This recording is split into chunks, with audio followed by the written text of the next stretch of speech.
Welcome to the future bright coaching classes. और आज English में वे लोग एडवर्ब टू एक हम आज पढ़ेंगे कि रिमूव टू। जैसा कि आप जानते हैं कि अभी नेक्स्ट मंथ में अग्निवीर एयरफोर्स की उसके लिए एयरफोर्स के लिए, तो चूंकि हमने देखा कि उसमें ये टू को रिमूव करने का एक सेंटेंस आता है एडवर्ब टू के लिए।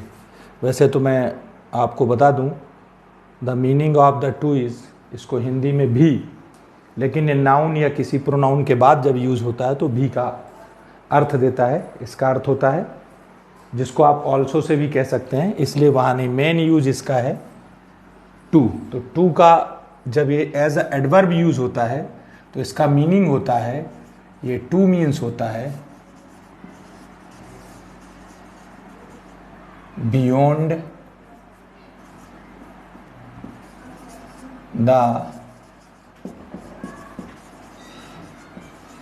Proper limit.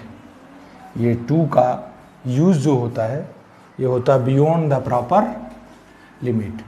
हिंदी में मतलब होता है उतना ज़्यादा जितना कि नहीं होना चाहिए, उतना अधिक जितना कि नहीं होना चाहिए। ये इसका मतलब है टू का, याद रखिए आप। तो इसीलिए इसको प्लेजर सेंस में इसका यूज़ कम नहीं किया जाता है ना। किसी भी चीज़ के लिए आपको खुश होने वाली बात है तो आप इस टू का यूज़ मत करिए कि आपके घर आपके मेहमान आते हैं और आपने दरवाजे बेल बजी और आपने कहा I am too glad to see you. तो इसका हिंदी में मतलब हुआ कि मैं आपको देखकर इतना खुश हो गया जितना कि नहीं होना चाहिए। तो फिर आप समझ सकते हैं कि ऐसे कोई पास हुआ, आपने कहा I am too glad to listen this your success. अगर आपने ऐसा कहा तो भी ये नहीं, उसके लिए अपन वेरी का यूज़ करते हैं। लेकिन आज इसको चेंज कैसे किया जाता है इसके सेंटेंस को, उसको हम देखते हैं किसी। तो ये लिखा कैसे आएगा, ये सब्जेक्ट होगा और यहाँ पे इज हो सकता है, आर हो सकता है, एम हो सकता है, वॉज हो सकता है, वर हो सकता है। इसके बाद ये टू लगा हुआ और इसके बाद यहाँ पे कोई एडजेक्टिव आया होगा। इसके बाद इन्फिनिटिव टू और इसके बाद वर्ब की फर्स्ट फॉर्म भी लगा के थर्ड फॉर्म भी हो सकती है। इस स्ट्रक्चर से ये लिखा हुआ आएगा। ध्यान रखिए, छोटा सा स्ट्रक्चर है, बहुत आसान है। हम कोशिश करते हैं कि बहुत आसानी से आपके समझ में सारी चीज़ें आ जाएं, बहुत ज़्यादा डिटेल ना पढ़ें। और जैसा कि मालूम, चूँकि अब तो कुछ ही दिन शेष हैं आपके एग्ज़ाम के लिए, इसीलिए हमने सोचा कि हम पहले आज, चूँकि जैसा कि पिछले पेपर जब हमने आपको इसकी जानकारी दी थी नोटिफिकेशंस की 24 जून को, तो हमने आपसे कहा था कि हम आपको एक मॉडल पेपर बोला था। उसमें मॉडल पेपर था, मेरा मतलब कि वो एक मॉडल पेपर हम आपको कोशिश करेंगे कि एवरी डे सॉल्व करवाएं, 6 से 7 या 7 से 8, है ना। तो उसी में आज हमने पहले सोचा कि बाकी की जो जितनी ग्रामर उसमें है ऑलरेडी, तो आप हमारे वीडियोस देखिए, टेंसेज में वो हमने पढ़ा रखे हैं, पहले वॉइस पढ़ा रखे हैं, डायरेक्ट नरेशन पढ़ा रखा है, प्रीपोजिशंस और मॉडल्स, ये सारे वीडियो उसमें पढ़े हुए हैं। लेकिन अब उनमें से जो इम्पॉर्टेंट चीज़ें हैं, जो एक्चुअल में वास्तव में अन्य भी एग्ज़ाम से रिलेटेड हैं, लेकिन मोस्टली जो एयरफोर्स के लिए, अग्निवीर के लिए जो आ सकता है जो संभावित है, वो हम पहले कोशिश करेंगे कि उसको हम इन कुछ दिनों में उसको आपको पूरी तरह से बताने की कोशिश करें। इसमें से तो पहले आप इसको देख लीजिए, ये है। अब इस स्ट्रक्चर से लिखा हुआ और इसमें ब्रैकेट में लिखा हुआ आएगा रिमूव टू, आपको टू हटाना है। अब जैसे आपने कहा कि he is too weak to run walk, कुछ भी लिख सकते हैं, ठीक है। He is too weak to run, ठीक है। अब यहां लिखा आया रिमूव टू, सपोज अब ये रिमूव टू, ओके। क्या करेंगे हम इसको, तो इसका पहले स्ट्रक्चर लिख लेते हैं। कैसे करेंगे, सब्जेक्ट को सब्जेक्ट ही रहने देंगे, है ना। इज है तो इज ही रहेगा, जो भी है, जो हेल्पिंग वर्ब है वो हेल्पिंग वर्ब रहेगी यहां पे, ठीक है। इज यानी ये सारी जो है बी वर्ब है, क्या है, इसको आप be verb, is are am was were, these are the V verbs, okay, V verbs. तो इनको आप देखिए सब्जेक्ट हेल्पिंग वर्ब वही रहेगी। अब ये टू जहां पे आया इसकी जगह आपको क्या लगा देना है, सो ही इज, और इसके बाद फिर क्या लिखना है, एडवर्ब लिखना है, वही जो, सॉरी एडजेक्टिव लिखना है, जो एडजेक्टिव आया। अब ये वाला जो टू है, ये वाला जो टू है, इसके इस स्ट्रक्चर में जो ये वाला टू है ना, तो इसमें आपको यही वाला सब्जेक्ट जो यहाँ सब्जेक्ट आया है इसको लिखना है। अगर ये प्रेजेंट टेंस में, ध्यान रखिए, तो आपको क्या लगाना है, कैन। पास्ट में है तो क्या लगाना है, कुड, नॉट, और इसके बाद आपको वर्ब की फर्स्ट फॉर्म लिखना, को दैट भी लगाना, पहले दैट प्लस सब्जेक्ट, है ना। बना के देखते हैं इसको क्या होगा, ही is so weak that he can not run, okay, हो गया। यानी आप ध्यान रहेगा आपको, सब्जेक्ट हेल्पिंग वर्ब सो लगाना है, यहाँ पे जैसा एडजेक्टिव है वैसे ही लिख देना है, फिर आपको जोड़ना किससे है, दैट से। यानी अगर हम शॉर्ट में लिखना चाहें, शॉर्ट में इधर आप देख लीजिए, तो जो टू होगा इस टू की जगह पे हम सो लगाएंगे, इसके बाद जो एडजेक्टिव है उसको लिखेंगे, और इसके बाद जो ये टू आएगा इस टू को हटाना है और इसकी जगह पे कैन नॉट, और उसके पहले लगाना है आपको दैट। क्या लगाना है, पहले दैट और इसके बाद फिर सब्जेक्ट और कैन नॉट, कुड नॉट, जो भी आप चाहें, इस तरीके से शॉर्ट में, इस तरीके से आपका टू रिमूव हो जाएगा। He is too weak to run, है ना। और देखते हैं, मान लीजिए ये लिखा है this question is too difficult to solve, okay. अब आप इसको चेंज करेंगे, हटाएंगे, this question is too difficult to solve, तो क्या करेंगे, this question is so difficult that it can not solve, okay. और आगे अगर चाहें तो कैन नॉट बी सॉल्व भी लिख सकते हैं, क्योंकि इसको हल नहीं किया जा सकता, है ना। और जा सकता जब लगाएंगे तो बी के बाद वर्ब की थर्ड फॉर्म लगा देते हैं। वैसे आप इतना भी लिख देते हैं कि ये इट कैन नॉट सॉल्व। वैसे अगर इसी में सपोज दैट मी लगाता, इसी सेंटेंस को देखते हैं मी, इतना आप देख लीजिए, स्ट्रक्चर आपको पता हो गया, है ना। इस टू को अपने को हटाना है, टू का मतलब होता है beyond the proper limit, okay.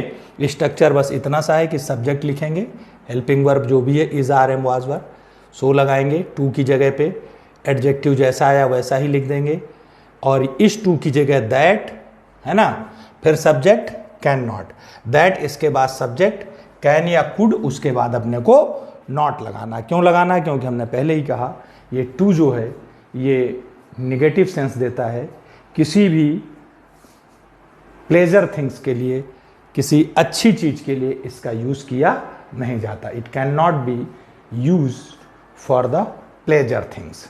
इस अगर ऑब्जेक्टिव केस में मान लीजिए फॉर मी लिखा आ जाए, फॉर मी, तो इसका सब्जेक्ट जो नॉमिनेटिव केस होगा वो आप आई में चेंज कर दीजिए, है ना। अगर फॉर हिम है तो इसको ही में हमने फॉर लगा दिया, क्योंकि फॉर के साथ आएगा, वो अकेला नहीं आएगा, इसलिए ध्यान रखना। अगर फॉर हर है तो आप सी में चेंज कर दीजिए, फॉर देम है तो आप दे में चेंज कर दीजिए। आप जानते हैं, ये पहले भी हम कई बार बता चुके हैं कि ऑब्जेक्टिव केस है, उधर आप जब लिखेंगे आप उस साइड दैट लगाने के बाद तो वहां नॉमिनेटिव केस का यूज आपको करना है ना। फॉर यू तो फॉर यू ही रहेगा, फॉर यू है तो फॉर यू ही रहेगा, ठीक है। इस तरीके से हम इसको कर सकते हैं। ओके, देखते हैं एक सेंटेंस और देखते हैं, जैसे ये लिखा, the tree is too high for him to